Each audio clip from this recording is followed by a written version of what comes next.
আত্মসহায়ক গোটৰ মহিলাসকলক চৰকাৰে প্ৰদান কৰিব 10,000 কোটি টকা অতি শীঘ্ৰে আপুনি চেক কৰক আপোনাৰ বেংক লিংকেজটো হৈছে না নাই যদি আপোনাৰ বেংক লিংকেজটো হোৱা নাই তেনে ক্ষেত্ৰত কিন্তু আপুনি নাপাব চৰকাৰে প্ৰদান কৰা 10,000 কোটি টকা চৰকাৰে কিন্তু লাখ লাখ মানুহক প্ৰদান কৰিব 10,000 কোটি টকা যেসকল ব্যক্তিয়ে আত্মসহায়ক গোটৰ লিষ্টত নামটো অন্তৰ্ভুক্ত হৈছে ইয়াতে চাওক বেংক লিংকেজ ইয়াতে আপুনি ক্লিক কৰিব ক্লিক কৰা চাওক ইয়াতে আপোনালোকৰ সম্পূৰ্ণকৈ ডিটেইলছটো আহি যাব ইয়াতে চাওক আপোনালোকৰ লোন তাৰ পিছত ওপৰত যেটো দি আছে অ্যাচিভমেন্ট ৰিপৰ্ট আপুনি ইয়াতে ক্লিক কৰিব সো ক্লিক কৰাৰ পিছত চাওক ইয়াতে এটা অপচন দেখা পাইছে বেংক উইজ তাৰ পিছত তলত চাওক ইয়াতে যখন বেংক উইজ অপচনটো দেখা পাইছে আপুনি বেংক উইজত ক্লিক কৰিব ক্লিক কৰাৰ পিছত চাওক ইয়াতে সম্পূৰ্ণকৈ দি আছে আপোনালোকৰ SAG অথবা সেলফ হেল্প গ্ৰুপ যেসকল ব্যক্তিৰ সেলফ হেল্প গ্ৰুপ আছে অকল সেইসকল ব্যক্তিৰ বাবে এটা গুৰুত্বপূৰ্ণ খবৰ হয় বন্ধু-বান্ধৱীসকল ইয়াতে আপুনি সম্পূৰ্ণকৈ দেখাব কোনকেইটা বেংকৰ তৰফৰ পৰা চৰকাৰে আপোনাক 10,000 কোটি টকা প্ৰদান কৰিব প্ৰথমতে চাওক ইয়াতে আপুনি এটা অপচন দেখা পাইছে 2023-24 তাৰ পিছত দেখাব ইয়াতে ষ্টেট ইয়াৰ পৰা আপোনাৰ ষ্টেটটো আপুনি সিলেক্ট কৰিব সো সিলেক্ট কৰাৰ পিছত দেখা পাব তলত স্ক্ৰল কৰি ইয়াতে দেখাব ডিস্ট্ৰিক্ট ইয়াতে ক্লিক কৰি চাওক ইয়াতে অল ডিস্ট্ৰিক্টটো দিয়া থাকিব ইয়াৰ পৰা আপোনাৰ যিখন ডিস্ট্ৰিক্ট সেইখন ডিস্ট্ৰিক্টটো কিন্তু আপোনাৰ সিলেক্ট কৰিব লাগিব হয় বন্ধু-বান্ধৱীসকল ইয়াৰ পৰা যেতিয়া আপোনাৰ ডিস্ট্ৰিক্টটো সিলেক্ট কৰিব সিলেক্ট কৰাৰ পিছত তলত চাওক ইয়াতে এটা অপচন দেখা পাইছে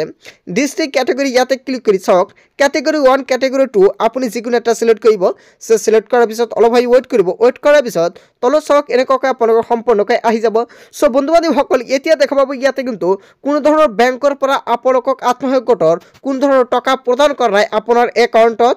তাৰ বাবে কিন্তু আপুনি এখন ফৰ্ম প্ৰদান কৰিব চৰকাৰে আৰু সেইখন ফৰ্মটো আপোনাৰ ফিল কৰিব লাগিব যেতিয়া আপুনি ফৰ্মটো ফিল কৰি জমা দিব জমা দিয়াৰ লগে লগে কিন্তু আত্মসহায়ক গোটৰ মহিলাসকলক চৰকাৰে প্ৰদান কৰিব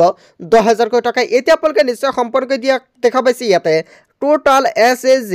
টোটাল ইয়াতে আপোনালোকৰ এমাউণ্ট তাৰ পিছত ইয়াতে আপোনালোকৰ আউটস্ট্যান্ডিং এমাউন্ট অল ডিটেইলস সহকাৰে কিন্তু ইয়াতে আপুনি চেক কৰিব পাৰিব সো বন্ধু-বান্ধৱীসকল ইয়াতে চাওক বেংক টাইপ আপোনালোকে কিন্তু বেংকৰ সহায়ত চৰকাৰে টকাটো প্ৰদান কৰিব এতিয়া কিন্তু আধাৰ কাৰ্ডত টকাটো আপোনালোকক প্ৰদান কৰা হ'ব আত্মসহায়ক গোটৰ তাৰ কাৰণে যিসকল ব্যক্তিয়ে এতিয়ালৈকে আধাৰ কাৰ্ডৰ লগত বেংক একাউণ্টৰ লিংক কৰা নাই অতি শীঘ্ৰে আধাৰ কাৰ্ডৰ লগত বেংক একাউণ্টৰ লিংক কৰি ৰাখক কিয়নো যদি আপুনি আধাৰ কাৰ্ডৰ লগত বেংক একাউণ্টৰ লিংক নকৰে তেনে ক্ষেত্ৰত আত্মসহায়ক গোটৰ টকা 10,000 কিন্তু আপুনি নাপাব হয় বন্ধু-বান্ধৱীসকল আপোনালোকে নিশ্চয় জানিলে আপুনি কেনেকৈ চেক কৰিব লগতে আপুনি কেনেকৈ আপোনালোকৰ আধাৰ কাৰ্ডৰ লগত বেংক একাউণ্টৰ লিংক কৰিব অতি শীঘ্ৰে আপোনাৰ বেংকত গৈ আপুনি আধাৰ কাৰ্ডৰ লগত বেংক একাউণ্টৰ লিংক কৰি ৰাখক হয় বন্ধু-বান্ধৱীসকল আজিৰ মূল ভিডিঅ'খনত আপোনালোকক এইখিনি সৰু এটা ইনফৰমেশ্যন দিবলগীয়া আছিল ভিডিঅ'টি ভাল লাগিলে লাইক কমেন্ট শেয়াৰ কৰিব আৰু যদি এতিয়ালৈকে চেনেলটি সাবস্ক্ৰাইব কৰা নাই তেন্তে এনেকৈ নতুন নতুন ইনফৰমেটিভ তথা হেল্পফুল ভিডিঅ' পাবলৈ হ'লে চেনেলটি সাবস্ক্ৰাইব কৰিবলৈ নাপাহৰিব so thank you for watching full video'